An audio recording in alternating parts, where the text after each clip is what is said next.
হিন্দুদের কালচারের সাথে আমাদের কি সম্পর্ক? আমরা মুসলিম, আমরা মুহাম্মদ সাল্লাল্লাহু আলাইহি ওয়াসাল্লামের উম্মত। আমাদের সাথে মুশরিকদের কি সম্পর্ক? আমাদের সাথে ইহুদিদের কি সম্পর্ক?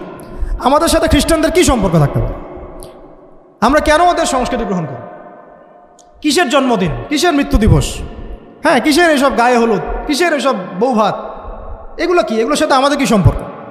আমাদের সাথে সম্পর্ক হচ্ছে হিজাবের, সালাতের, তাসবির, সিজদার, জায়নামাজের, আতরের, খুশবুর, মিসওয়াকের। আমাদের সাথে এগুলোর সম্পর্ক। আমাদের সাথে সম্পর্ক হিজাবের, আমাদের সাথে সম্পর্ক ইসলামিক ক্যালিগ্রাফির, আমাদের সাথে সম্পর্ক কোরআনের, হাদিসের, সিরাতের, লেখাপড়ার, ইলমি পরিবেশের, তাসাউফের। এগুলো আমাদের কালচার।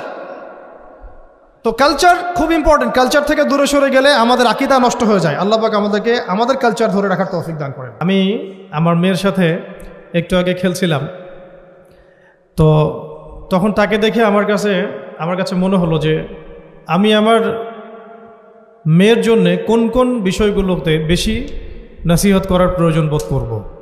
আমি কিভাবে আমার মেয়েকে বড় করতে চাই।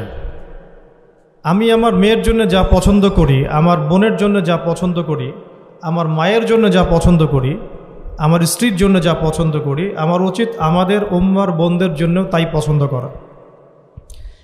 তো এটাকে নিজের মতো করে চিন্তা করে আমি ভাবলাম যে আমার মেয়ে হলে আমি এই 10টা নসিহত করব।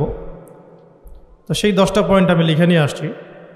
তো কথা না বাড়িয়ে আমি শুধু মূল পয়েন্টগুলো দিকে আপনাদেরকে ফোকাস করতে চাই।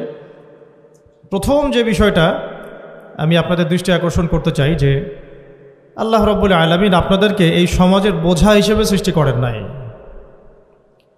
আল্লাহ রাব্বুল আলামিন আপনাদেরকে এই সমাজের বোঝা হিসেবে সৃষ্টি করেননি, বরং আল্লাহ রাব্বুল আলামিন আপনাদেরকে এই উম্মতের একটা গর্বিত অংশীদার হিসেবে সৃষ্টি করেছে। আদম আলাইহিস সালাম যখন জান্নাতে ছিলেন তখনও তার কাছে হৃদয়ের মধ্যে কিছুটা শূন্যতা অনুভব হয়েছে।